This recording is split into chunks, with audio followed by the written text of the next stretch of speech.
You're listening to the Your Rivers Are Wrong podcast.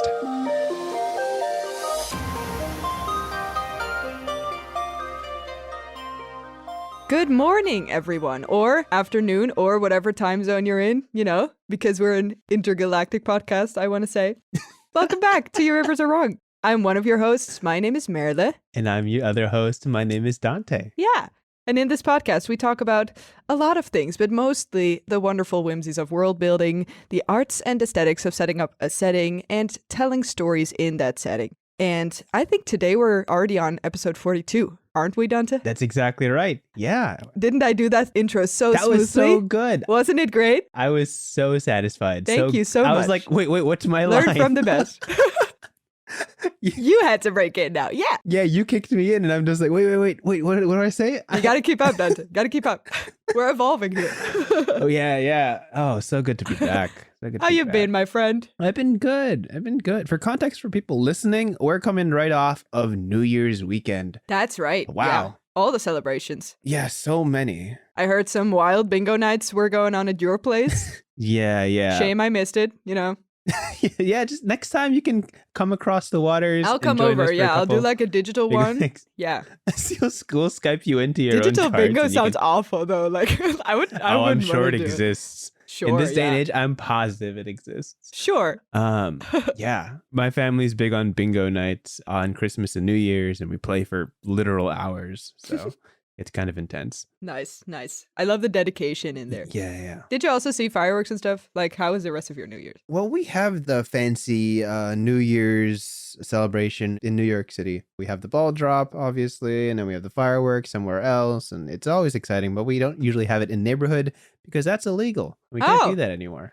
Wait. But I didn't realize. Not to say that there aren't fireworks all over New York. Not to say that people still do it anyway. Yeah, it's just that who gets caught. You'll and always who have doesn't. those people, though. Yeah, I get it. Like a decade ago, my neighbors would always go to North Carolina and get just a massive amount of fireworks because it's legal there. And then we would fire it off in the neighborhood, and the police won't say anything. But now everybody's cracking down on these, and it's way less fun. But we used to have all the Roman candles set up in the street and the fires off. It's so good. Fair enough. Yeah, Good that's very times. fun. I think next year we're going to be like firework free in a few of cities in Holland. So I felt like this year everybody was like real serious about it. Because go big or go home. Now or never. Yeah. Next year it's going to go home. So, tonight's going to be go big. Yeah. Which, I like about fireworks that I don't have to buy anything and then I still have all the fun. It's great. I just stand on a high enough rooftop. Yeah, you literally don't have to do anything and people just do it for you. And it's their money. It's lovely. Yeah. Life hacks. Don't buy your own fireworks because you can see them from anywhere. Yeah. Oh, gosh. You never heard this How was your before. weekend in context? My weekend was very fun. I was with a bunch of friends and we did karaoke because we're all musical nerds. Amazing. Oh, that must be so good. I never karaoke'd on New Year's Eve, which was great. Like, why isn't that a thing that everyone does? It is a thing. I want karaoke to be part of every party that I'm at now. Hey, listen, you got to go to a Filipino party. Didn't do that yet. Sounds amazing. I love it. It is a rule in every Filipino American household that you must have a magic microphone and some sort of karaoke set. Look That's at just that. how it goes. That sounds amazing. Yeah. Not gonna lie. Yep. Anyway, I don't know if do we have anything else to say? Jumping into this? I don't think so. Oh, we have to mention, of course, Merle is the host for this episode. Oh, yeah. In case you missed it. This, which is so fun to listen to, and I do so much less. I'm so fun in general, aren't I?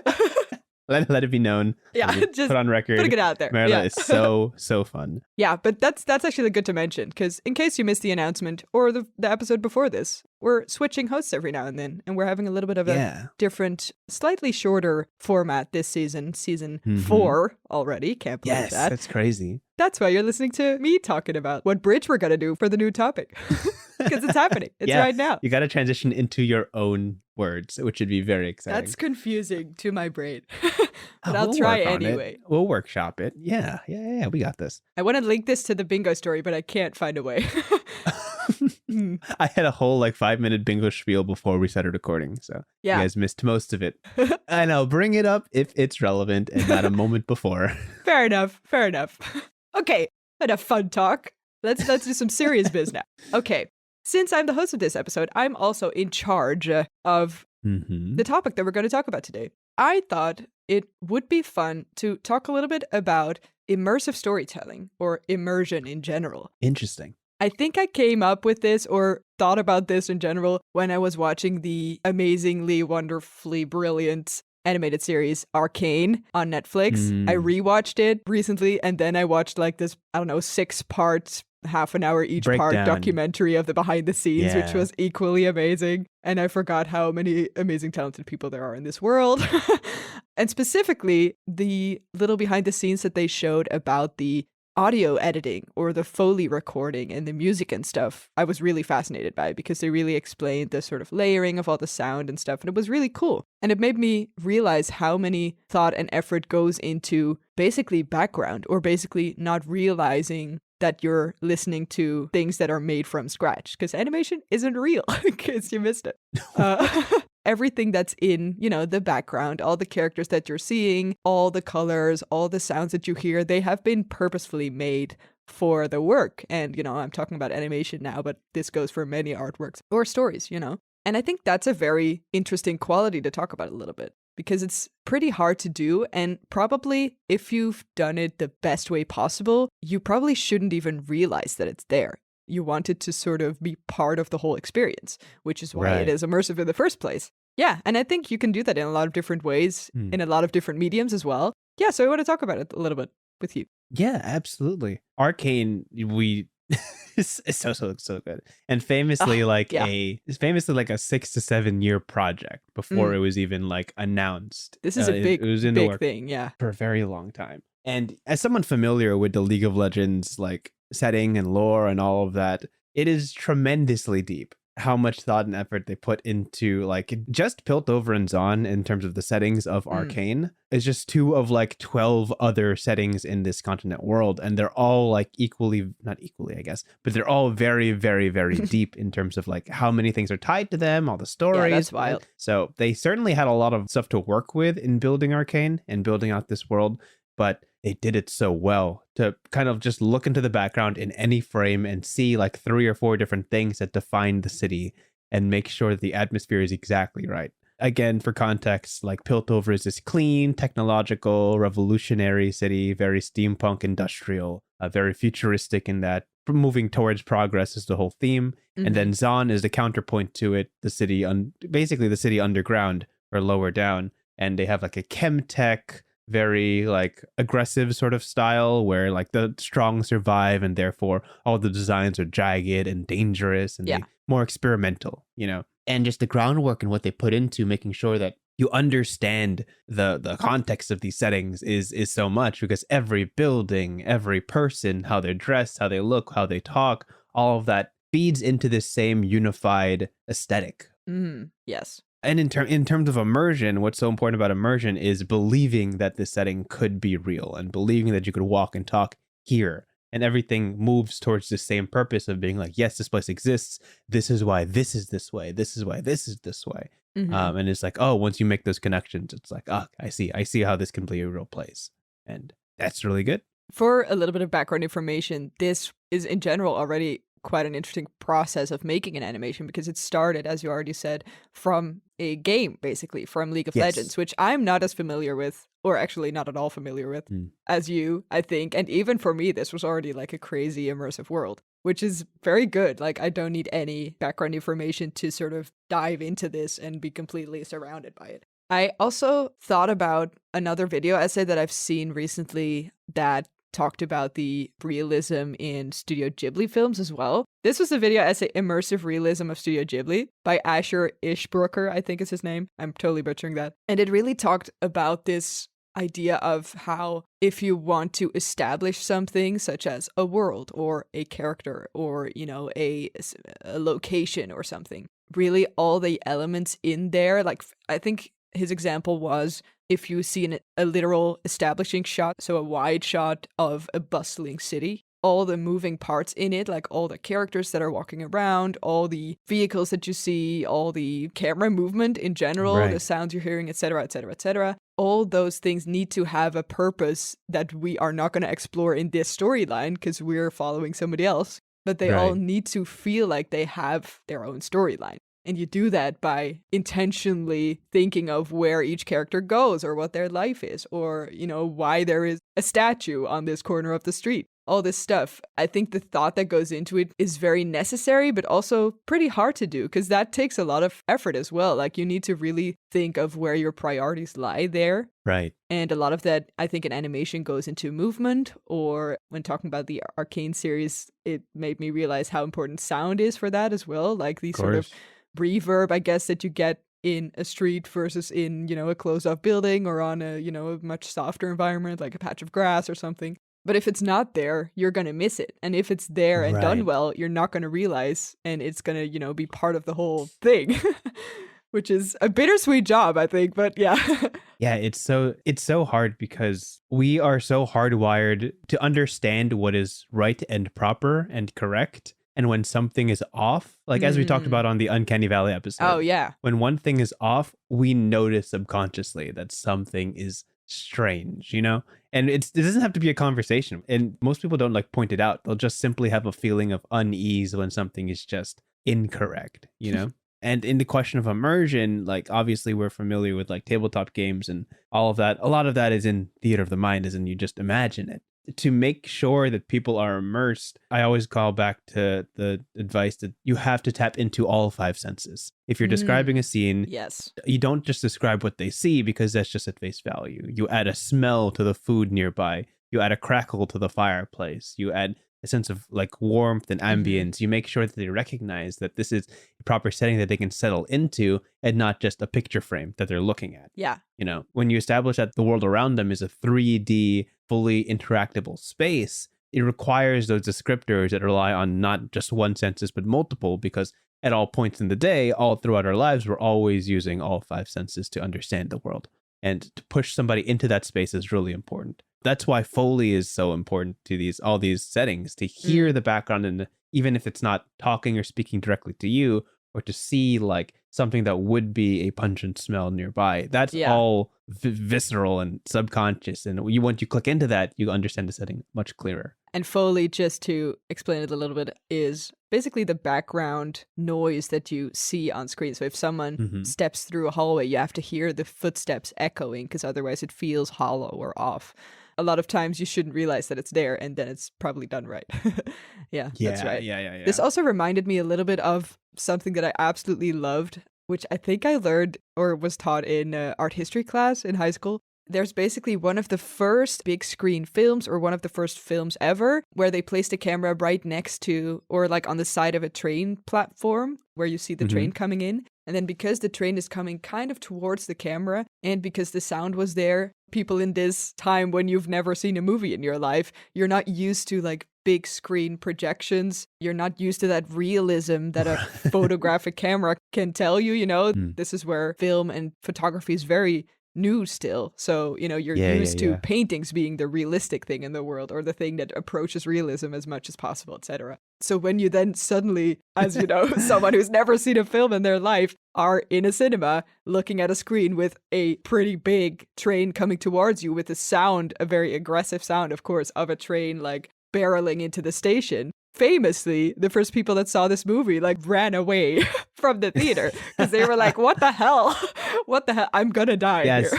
Some sort of magic going on there. They just didn't realize this is the classic example of immersion in a film. Yeah. Now, of course, we're used to this sort of immersive, multi-sensory experience that a film can bring us, and we're used to readying ourselves for an experience like that. But if you're not used to that, this is so close to realism that you don't understand the difference between it. I always love this story because it's so telling, I guess, of what a medium like that can do. And specifically, film and animation is, of course, something where already a lot of things are merging. There's many different art disciplines in general, but some only have one of those sensory experiences, such as, sight, like when you see a painting or when you see a photo hung in a museum or whatever. And film, of course, is already kind of a mix of all those kinds of elements. If you ever watch those behind the scenes videos on Foley artists, the number of sound layers it takes to make a scene ordinary, someone walking through the forest, there is 7 or 8 different layers of sound at different volumes, at different intensities, cooked together and stacked on top of each other for just like 1 or 2 seconds of film. It is wild because, nature is unpredictable, and actually just recording the environment there, you might get sounds you don't want. But if you want exactly the right sounds, you have to custom make the footprints, the pebbles moving, the animals, the brushes, the trees in the wind. You can hear the leaves rustling. All of those are individual sounds that have to be done in post and leveled. There's so much time that goes into that. Yeah. To make everything so crisp and perfect and match is truly an art form in itself. On the topic of you bringing up like trains and people getting out of the way, obviously people today would be like, oh, I would never do that, right? Have you never done VR? Have you never like experienced the glasses and flinched when something comes by you? Terrifying. Right? The roller coaster one, tried it, hated it. I got like nauseous and everything. It's the worst. And there's a tightrope ones where you're like, you have to walk across a tightrope and you see people trying it. That sounds awful. And they wobble like in real life. I'm like, you're standing on carpet, dude. What are you doing? Like, obviously. That's so lovely. And even like, there's some like very short videos on YouTube where like something out of nowhere is thrown at the camera. And like in real life, you'll flinch a little bit. Yeah. The same thing. Like, we're not immune to that sort of thing. If you don't have time to react or you're not expecting it, it feels very real. And that's just something built into us to react to the things around us. Things that are properly immersive, you will viscerally react because your brain is in the mindset of like, this is real, this is true, and I need to survive. Yeah, exactly. Yeah. And I think there's one more thing I want to touch upon, that sometimes the immersiveness, sure, that's a word, the immersion of an artwork. Yeah. Title of the episode? I prepped this topic. Right. Yeah. Sometimes the immersion that you can have or create can also be a conscious choice, I guess. Like, you said it beautifully just now, like, it's so hard to make things feel ordinary. Like, there's so much effort for just an ordinary sound. Yeah. You can kind of play with that too a little bit. The thing that came to mind for me was the podcast Alice Isn't Dead. I think it's from the makers of Welcome to Night Vale, which you might have heard of. Neither. I haven't. That's interesting. These were, I think, done like quite a few years ago by now. But just to focus on Alice Isn't Dead, the sort of premise of this is that you hear a female main protagonist who is, I think, a truck driver, and she's just out of boredom or out of having something to do. She's talking in her radio. And that is what you're hearing in your ears, basically. So rather than the medium being kind of the invisible thing, as we've talked about in film, it's a very conscious, purposeful choice to name how the medium is enveloped or combined with the fictitious storytelling that's going on. So we just hear everything that is quote unquote happening in the story through this so-called trucker radio that you're listening to. We could have just had a audio experience where we just hear her inner thoughts, or we hear some music in between, we hear what happened, we hear a narrator, we hear her talking live. We could have done that, but instead they chose to make this a very tight, I guess, format by just using this as the so-called radio that she's talking into. Right. This is a little bit of a thriller-ish kind of podcast, right? So in the first episode, she's kind of recalling the character that she's sat with in the sort of lunch, diner, cafe, whatever. And she's thinking about how weird this man was that was sitting like on the other side of the cafe. And then she's realizing that she's seeing him in other places too. Both the sort of recalling of memory and the fact that she's experiencing it live, because she's talking in this radio as she's driving or as she's, continuing the actual like main storyline, makes it a very real thing. The connection there is so logical that you really understand how the audio is part of your world as well as a listener. If you would have this as you're driving your car, like on your radio, I'm sure that would be wild. Real. Like, there would be such a thin line between like the fiction and the real world. And I think that's also very fun to try out. It, of course, has limitations because you can never sort of get out of that format if you want to like be completely immersed in that. But there's definitely also very purposeful ways that you can use that immersion as a tactic almost. Yeah, absolutely. Involving yourself in the scene makes it feel more real. Like, I'm sure that there's like truck sounds in the background, like the hissing of the works, probably like surrounding traffic and or like whatever she's driving through is obvious. Something like that, like a scene where you are following a truck driver isn't nearly as convincing if one, like the audio is perfectly clean, or two, like you don't feel the struggle of like moving the truck or turning or driving. Like the pauses in her voice have to imply that she is currently like on the move. Mm-hmm. Like you're talking while driving is much different than talking to a normal person while somewhere else. Yeah. There's like a staccato Right. or a stop and go as you have to pay attention to the road. Mm-hmm. All of those little details, in theory, she's saying the same words both ways, but like to add the added influence of her surroundings makes it feel like you can just sit next to her and be there and be aware of whatever's going on. Yeah, for sure. Plus that the surroundings also inform the storyline again. Like sometimes she sees a welcome sign. I don't know if there's a name for that. Yeah, a welcome sign. When she's, entering a new town or whatever. And sometimes those signs are weird too. And she's like, what did it just say? Is that just, oh, well, I guess I passed it. And then those sort of like pondering thoughts also come back in that, which is, yeah, really lovely. Big recommend also. Like, go listen to that. It's great. Yeah, of course. So in terms of trying to immerse people into your stories, obviously tap into the five senses, make sure that that's all something they're aware of. If you're doing sound design, understand the nuances of the sounds that are always around us. Like right now we're recording in as quiet rooms as we can possibly be. Yeah, because we know life we're life doing is the very opposite loud, thing now. Yeah, right. Life is very loud, and we constantly struggle to keep all the sounds out of the recordings. Blankets over laptops, yes. Yeah, I got a blanket over my hissing laptop. Merle's got the traffic right outside our window. Yep. The blanket is a recurring character in these podcasts, and it's should have always given right it more next attention. to me. Maybe it just needs love, I'll put a picture on whatever social media we have of the blanket. Nice. Yes. But fantastic topic. I have one more question. Absolutely. I think you talked about it a little bit already in terms of like description and stuff. But since, we play D&D, it's a thing. We do. Do we? Do we not? Like once a month when we can? Yeah. I mean, lately. We still play. Through we the still holiday play. Let's season, just manifest it. Yeah. We absolutely do play. It'll be 4 years soon. Wow, that's so fun. I can't believe that shit. That's crazy. That's wild. But my question was, do you also consciously make choices in that either on the Dungeon Master side or on the player side whenever you play? Because of course, the fact that it's a game and not just a story that you're telling or an audiobook or a theater play or whatever makes it immersive already because we've talked about this a lot, but because you're dependent on other people, etc. Right. But immersion still, because you have the live characters at the table, of course, it's very immersive because it's a live thing that you're doing. But I wondered if you have other ways that you purposefully incorporated. Yeah, I mean, at the table, you could pull out all sorts of tricks to make them invested. Obviously, there's little props you can show them if they need a visual. There are ambient tracks on YouTube. There's plenty of YouTube channels that work to establish a setting, like a meeting in a tavern or walking through a marketplace. And they've already put together a whole lot of sounds that work together to set this scene. And you just put that in the background to make sure that they can hear it. You could always set music, set a mood so they understand what kind of vibe we're going for.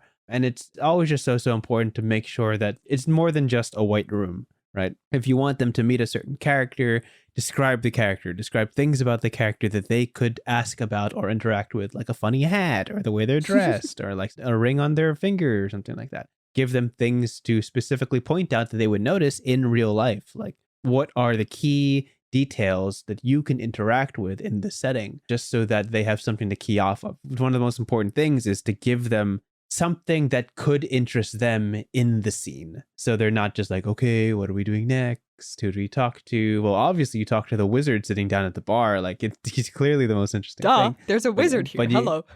if they paint the scene well enough, then they'll be interested in other things. They'll be like, oh, what's that little jar on the shelf? Or, oh, who are those dudes arm wrestling? Like, are they big? Do you think I could win against them? Things like that. That's also a nice note, actually, now that I think about it. Like, sometimes you can just create interest or immersion in your world by saying that it's there, but then not really explaining what it is. Like, you establish that it's there, but then, you have to sort of dig deeper to find out why it's there. Yeah, sometimes when I set up a setting, you just want to throw out something crazy and then like gloss over it as if it's not that important. Like, oh, yeah, oh, that's fun. Yeah, like, oh, welcome to the Wind City. You see all these bright towers, all glistening with ivory or white stone. The squirrels fly overhead, and you see that below you see a number of people like buying at the market, and you just, oh, of course, excuse me, flying squirrels. Okay, yeah, okay. I'm sorry. What? Hello? Yes. Yeah, that's awesome. There's a lot of work that goes into immersion, and it is such a underappreciated art and something you got to practice to get really good at.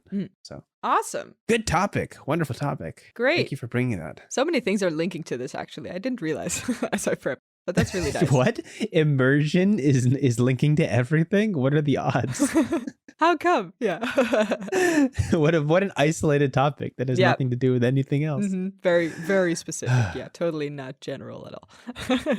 Okay, that was a great talk. And before we leave off, we should actually do one more thing that we always do. And it's what do we do? Arguably, the most interesting part of this, because it's live. It's happening live. It's happening live. We always do a prompt at the end of the episode where one of us, in this case me, so exciting, has a little prompt for the other one. Dante has no idea what it is. I, made it up. So I do know what it is. Sure did. And Dante's gonna try to world build and story tell it to his best abilities. Yeah, let's get into it. And today I have a prompt for you that is kind of tapping into immersion the other way. And it's the following prompt. Here it goes. Are you ready? I am so ready. Okay. I want you to make or design a monster or, something that we should be terrified of that we can't perceive. Ooh. There's no 5 senses that you can use here. But somehow we're still terrified of it. That we can't perceive? Oh my gosh. Okay. Okay. Wheels turn it. Okay. We can't see the monster. For people who are familiar with D&D or have played for a good long time, there is the story of the false Hydra. If you haven't heard it, that does tap into this sort of aesthetic. And I'm not going to go into it because it's not my idea. Look up false Hydra if you want something very akin to this. Oh, nice. As a very general thing, the false Hydra is somebody who alters the memories of people that they cannot, that everything they do seems normal and they go completely unnoticed. Yeah, and things change and it's just like, why did that change? Oh, I guess it doesn't really matter. But a creature that cannot be perceived. If you cannot witness it with any of your 5 senses, then to realize that the monster exists at all, it has to leave some sort of trail or tracks. It has to leave something of remnant. Because if it doesn't, then it doesn't exist, right? Yeah. If it doesn't if you can't see it and it doesn't interact with the world, then it might as well not be there. And it leaves no trace, yeah. Yeah. Might be lots of them around, we'll never know. Yeah, we'll never know. I'm sure there is a story of that one kid who can see these monsters, but can't perceive them. We can't talk about them. So let's step into I'm gonna go into false Hydra territory, and I'm trying not to. This immediately reminds me of a lot of different Call of Cthulhu type paranormal-ish. Sure, right? Yeah. Where things are unexplained, and the only way you could possibly explain it is that it's a monster. So, oh gosh, I can't help but think of but I can't describe it. Oh my gosh, this is so difficult. How are you gonna have an immersion episode and I can't describe things in a purely audio setting? You tell me, Dante. Okay, thanks for the prompt, Merle. I appreciate it. Always so great with these prompts. Oh gosh. You could also say, just the characters can't perceive it, but we as the audience might be able to. You might describe it to us, or there might be a foresight, something going on. Only the characters cannot see or hear or smell or any of those things. No, I think I got it. Okay. It's brewing. I can see it in your eyes. I see it. And nobody else can though. Yeah, let's do this. Let's talk about this monster. We have to talk about Tinkertown. We're going to talk about Tinkertown. Tinkertown is a lovely, secluded village far away from any other city or metropolis. They are fully independent, surrounded by trees, and Maribel is one of the newsies of this town, and they often walk around and pick up their papers and deliver it to everybody, telling the village of their one page of recent events. There isn't much that happens in Tinkertown, but whatever happens is notable, and it's Maribel's job to make sure everybody knows. So on a Monday, she wakes up, she delivers her papers, she passes by a neighbor's house, a grumpy old man who she doesn't really agree with, but she does her job as any newsie would, and she puts the paper at his front porch, passes by the baker's shop, and then makes her rounds over to the far end of the church. She puts a couple, because people always pass by this place, public forum, and then goes about her day spent collecting stories from everybody else, making sure that news for the rest of the week is noted down and written down so it can be printed and delivered. And that's just a regular Monday. She sorts all that through. Tuesday, she wakes up, she prepares her breakfast, and then goes to the baker shop because she's a baker, and she makes sure that all the bread is ready for everybody. First, she delivers food to the old man, lives there, Then she delivers food to the church, and, gets all that done because Maribel is a baker and everything she has to do is involved in the bakery, and she delivers these all over town. Wednesday, she holds some sort of elementary class on Wednesdays because, that's her job all throughout the week. She makes sure that everybody gets to learn and make sure all the kids get their lessons and, picks up some kids from the grumpy old man's house and make sure that they make it to school properly. Thursday, what was Maribel? She was a newsie, right? And she picks up the papers, makes sure she has the news and delivers it to all the houses that matter. Things are ordinary in Tinkertown. Things are normal in Tinkertown. And Maribel does whatever the town needs, right? She's a newsie today. And if something needs to be done, and if the town is lacking anything, Maribel's always a good person to handle that. The trees, they've always been blue, right? They've always been a little bit strange. Trees are blue everywhere, right? Trees are blue everywhere. And today the sky is always sunny. The sky is always sunny. How can you storytell without the sky being perfectly normal and blue? We can't have that interfering with Maribel's duties. Let's move the church to the west end. Let's put it over there. Let's put the grumpy old man over in the far corner. He's kind of bumming me out. Friday. What does Maribel do on Friday? The camera zooms out. You see a spectral hand adjusting things in Tinkertown, moving them to the far corners and putting things in the central focus to the limelight. I forgot. What was Maribel again? She was the baker, right? Okay, so you see this hand kind of invisible. Of course, you don't see the hand, but you see the wardrobe of Maribel just kind of change and shift and shimmer and become something else.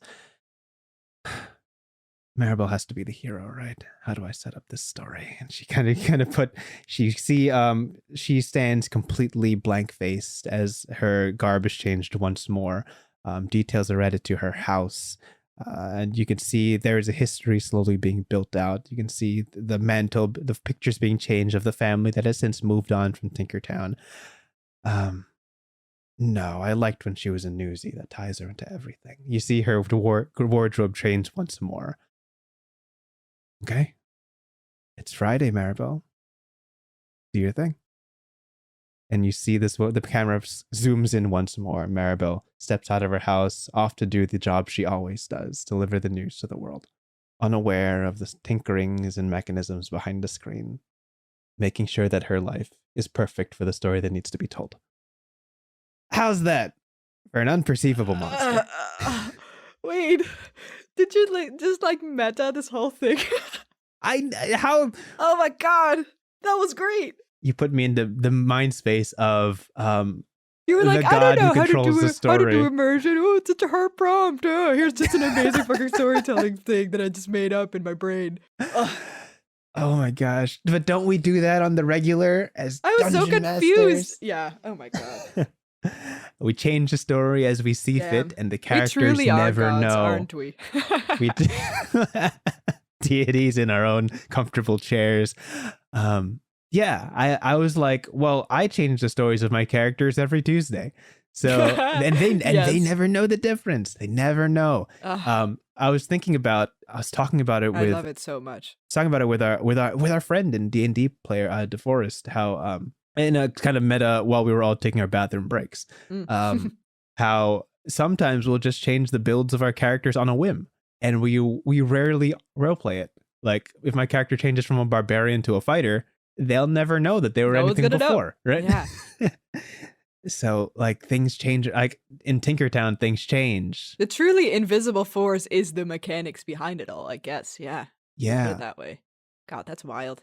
And like, session 0, your character is a newsie, but in session 1, the baker's so much more interesting. Let's make them a baker instead. Never mind, they're this now for their entire life. Yes. Yeah, and they've never been anything else. Oh, that fits so good. I'm so satisfied. This was great. I was thinking you might, I was just thinking of like, ooh, scary monster, like, quiet place kind of where you have to be, I don't know, you'll never see them, but they'll react to things, or I don't know. And this is just like a whole fucking pantheon or shit. I don't know. This is great. This is great. I love it. Oh, gosh. Story close to home, I suppose. Something enough, we play. We, as world builders, we are the monsters, aren't we? Dun, dun, dun. Yes. We raise mountains and level fields on a daily basis. We have That the is power. our power. Yes. A blessing and a curse, isn't it? Yeah, thank you for hosting, Merle. This was wonderful. You're welcome. I was so excited, even though the intro was something we're so used to. Just listening to it, I was like a viewer. I'm like, oh wait, it's happening. It's starting. Oh wait, I have a line. I have a line. What's my line? You could just lay back, Didn't have to do the bridge. God. Didn't have to do the ending. Love it. Only, Thank you. The hard work of prompt developing, I guess. Thank you for being wonderfully capable at hosting. I look forward to your future episodes that I get to just listen to for a bit. Yeah. Oh gosh. That's great. And with that, also, thank you guys for listening. Did you see? It was so smooth. That perfect transition. Yeah. I know. I'm so good at this. We're so professional. Should I just do it from now on, like all of them? If you want to pitch that, nope, not doing it. I won't say no. It's fair. Anyway, thank you guys for listening. This was great. Lovely to have you hang out with us every week. Yeah. And I guess there's just that one thing that we still need to discuss, but I guess it's very late in the episode now. So maybe we do it like next week or the week after. Oh, yeah, maybe. Like when you're building rivers and stuff and it doesn't go right. Like when your rivers are wrong. Yeah. Rivers are wrong. Yeah. Do you want to talk about it now or maybe now? Well, we'll just leave it to the next week. Yeah, next time. Stay tuned, Don't guys. worry. Stay tuned. Drop in next week. Thanks for listening. Say bye. You gotta say bye. You don't have to say bye. You don't have to do anything. How do you end this podcast? In silence? Well, now you've pointed it out. No, now we can't do it in silence. You can do whatever you want. You're the host. Close it out. Have a lovely time, everyone. See you next week. See ya. Thanks for listening to this episode of Your Rivers Are Wrong. If you have any thoughts for topics, prompts, or if you just want to share your thoughts, you can reach us at yourriversarewrong@gmail.com. That's yourriversarewrong@gmail.com. Big thank you goes to Martin Skelligans for our intro and outro music, and most importantly, thank you for listening. We hope to catch you at our next episode. Have a good one.